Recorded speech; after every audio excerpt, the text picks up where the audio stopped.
After studying this module, you will be able to know how trade results from increasing returns or economies of scale in imperfect competitive market. Analyze the models of monopolistic competition and dumping in imperfect market and understand how larger market leads to a lower average price and availability of goods. After studying this module, you will be able to know how trade results from increasing returns or economies of scale in imperfect competitive market. Analyze the models of monopolistic competition and dumping in imperfect market and understand how larger market leads to a lower average price and the availability of a variety of goods. In imperfect form of market structure, the firms can influence the prices of their products and can sell more only by reducing their price. Imperfect competition is the characteristic both of industries in which there are only few major producers and of industries in which each producer's product is seen by consumers as strongly differentiated from those of rival firms. So, each firm is a price setter rather than the price taker. Trade is not only the result of comparative advantage, instead, it can also result from increasing returns or economies of scale. Economies of scale refer to the fact that the unit cost decreases with the scale of production. So, it is beneficial to specialize in relatively few goods in order to achieve large scale of production. There are two types of economies of scale which have different implications for the market structures. Internal economies of scale. In internal economies of scale, it is the size of the individual firm which matters. That is, large firm has a cost advantage over smaller firms. These economies are characterized by an imperfectly competitive market structures. External economies of scale. In the external economies of scale, it is the size of the industry which matters. A firm trying to expand will face the increasing cost, but as the industry as a whole expands, the cost of the individual firms is lowered. An industry with purely external economies of scale typically consists of many small firms that can perfectly compete with each other.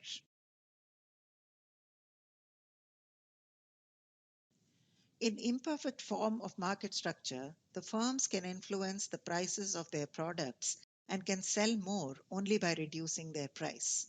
Imperfect competition is the characteristic both of industries in which there are only few major producers and of industries in which each producer's product is seen by consumers strongly differentiated from those of rival firms. So each firm is a price setter rather than the price taker. Let us now understand the simplest form of imperfectly competitive market in which the firm faces no competition. In this market, the firm can sell more units of output only if the price of output falls. The marginal revenue curve MR, which corresponds to the demand curve, is the additional revenue that the firm gains from selling an additional unit of output. Marginal revenue of the monopolist is always less than the price because to sell an extra unit, the firm must lower the price of all units. It is a decreasing function of output, so marginal cost is always less than average cost. Thus, marginal cost lies below average cost. Let us now understand how profit is determined in monopoly market with the help of a diagram. AC is a decreasing function of output, so marginal cost is always less than average cost. Thus, marginal cost lies below average cost. Suppose the cost of the firm is the linear cost function. C is equal to F plus C into Q, and AC is equal to C oblique Q, where F is a fixed cost, C is the firm's marginal cost, and Q is the firm's output. The fixed cost in a linear cost function gives rise to economies of scale because the larger the firm's output, the less is the fixed cost per unit. The firm chooses an output at which marginal revenue equals marginal cost. This profit maximizing output is shown as QM, and the price at which the output is demanded is PM. The monopoly profits is the difference between price and the average cost, which is equal to the area PM AC dB.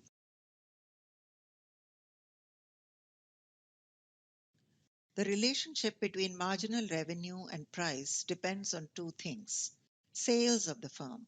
A firm that is not selling much of the units will not lose much by cutting down the price. But if the sales of the firm are high, it will gain by reducing the price.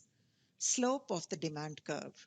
The gap between price and marginal revenue depends on the slope of the demand curve, which tells us how much the monopolist has to reduce the price to sell one additional unit of output. So, if the curve is flat, the monopolist can sell an extra unit with only a small price cut and therefore will not have to lower the price on units which would otherwise have been sold by a higher price. On the other hand, if the demand curve is very steep, selling an additional unit will require a large price cut, which implies that marginal revenue is much less than the price.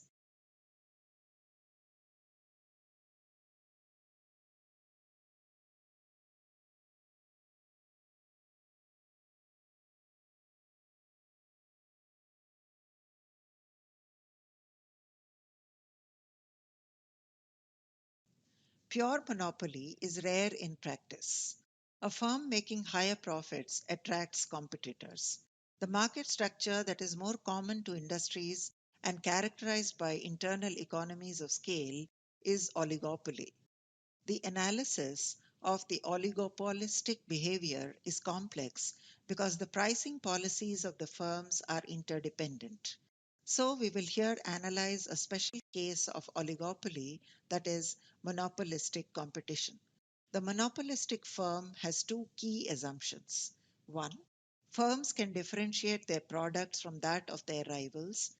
That is, they are not the perfect substitutes, but only to some degree. This assumption assures that the firms have some monopoly in its particular product and also have the competition with other firms. Two, each firm takes the prices charged by its rivals as given. That is, it ignores the impact of its own price on the prices of other firms. Even though each firm faces competition, it behaves as if it were a monopolist.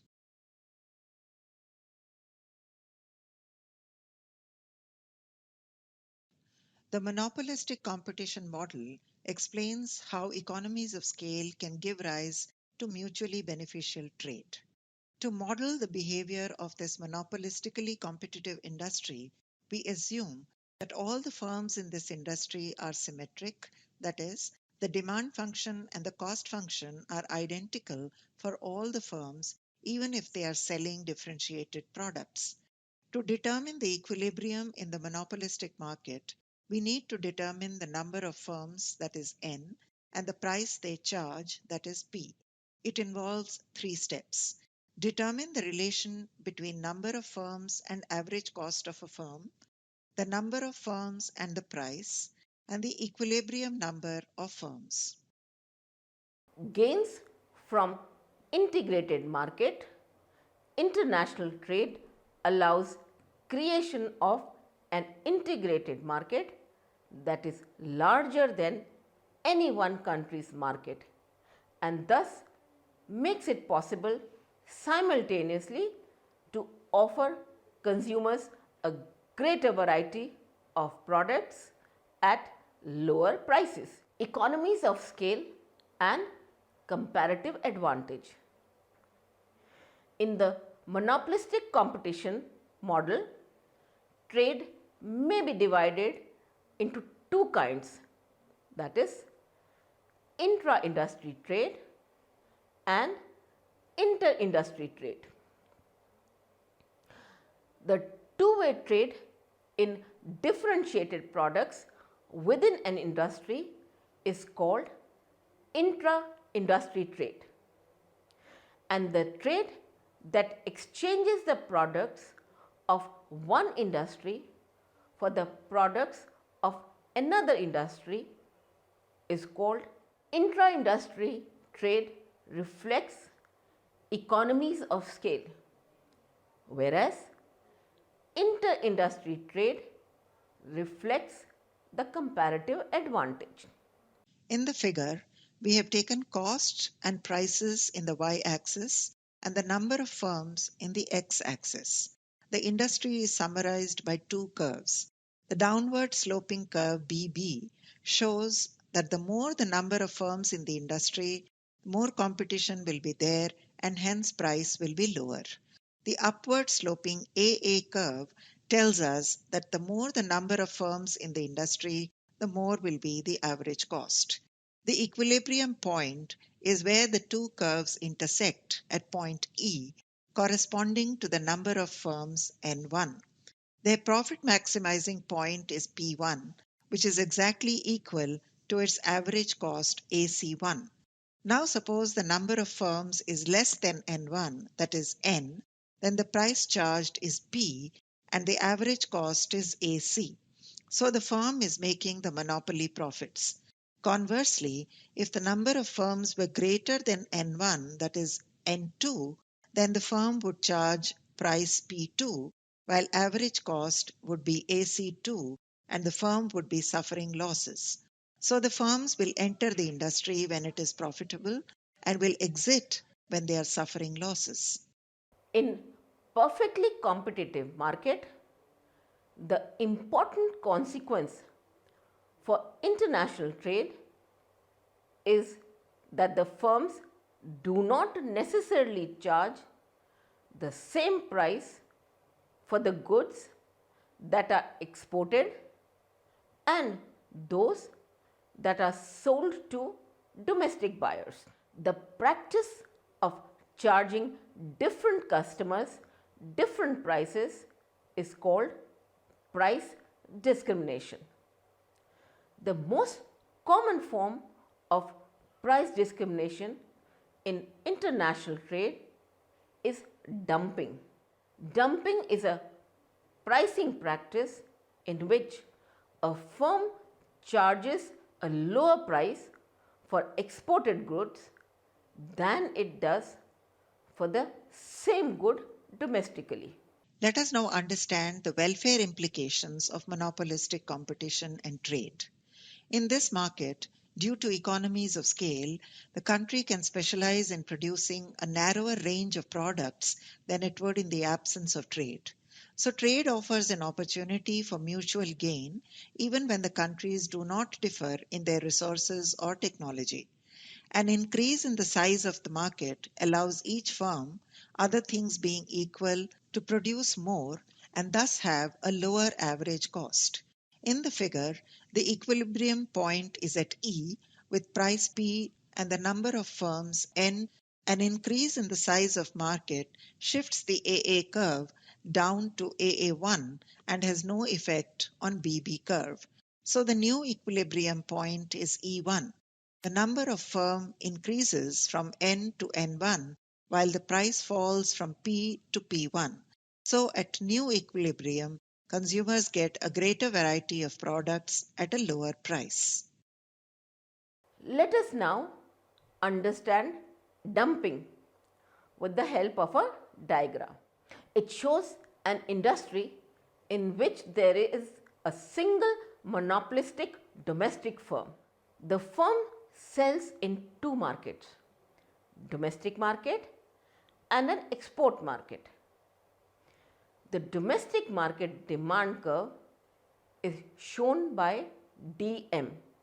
In the export market, we assume that the firm can sell as much as it wants at a price PF. So the demand curve for sales in the foreign market is shown by horizontal line PF. The firm charges higher price domestically than it does for export. MC is a marginal cost of total output. To maximize profit, the firm must set MR is equal to MC in each market. MRD is the marginal revenue of domestic firm which lies below DM. Since an additional unit can always be sold at PF, the firm increases output until marginal cost equals PF. So, the profit maximizing output is shown as QP. Since the firm's marginal cost at quantity QP is PF, it sells output in the domestic market up to the point where marginal revenue is equal to PF. This profit maximizing level of domestic sales is known as QD. So, the rest of its output, that is QP minus QD, is exported. The price at which domestic consumers demand QD is PD. Since PD is greater than PF, the firm sells exports at a lower price than it charges to domestic consumers. Gains from integrated market. International trade allows the creation of an integrated market that is larger than any one country's market and thus makes it possible simultaneously to offer consumers a greater variety of products at lower prices. Economies of scale and comparative advantage.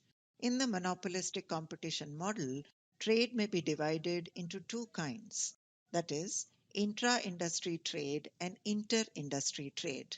The two-way trade in differentiated products within an industry is called intra-industry trade, and the trade that exchanges the product of one industry for the products of another is called inter-industry trade. Intra-industry trade reflects economies of scale, whereas inter-industry trade reflects comparative advantage.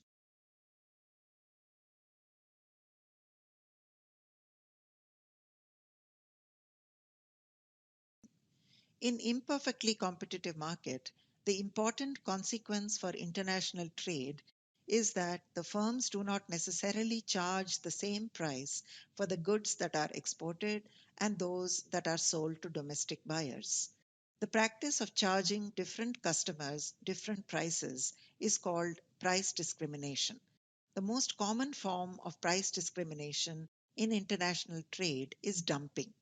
Dumping is a pricing practice in which a firm charges a lower price for exported goods than it does for the same good domestically. Let us now understand dumping with the help of a diagram. It shows an industry in which there is a single monopolistic domestic firm. The firm sells in two markets, domestic market and an export market. The domestic market demand curve is shown by DM. In the export market, we assume that the firm can sell as much as it wants at price PF. So the demand curve for sales in the foreign market is shown by horizontal line PF. The firm charges higher price domestically than it does for exports. MC is the marginal cost of total output. To maximize profit, the firm must set MR is equal to MC in each market. MRD is the marginal revenue of domestic firm which lies below DM. Since an additional unit can always be sold at PF, the firm increases output until marginal cost equals PF. So the profit maximizing output is shown as QP. Since the firm's marginal cost at quantity QP is PF. It sells output in the domestic market up to the point where marginal revenue is equal to PF. This profit maximizing level of domestic sales is shown as QD. So the rest of its output, QP minus QD, is exported. The price at which domestic consumers demand QD is PD. Since PD is greater than PF, the firm sells exports at a lower price than it charges to domestic consumers.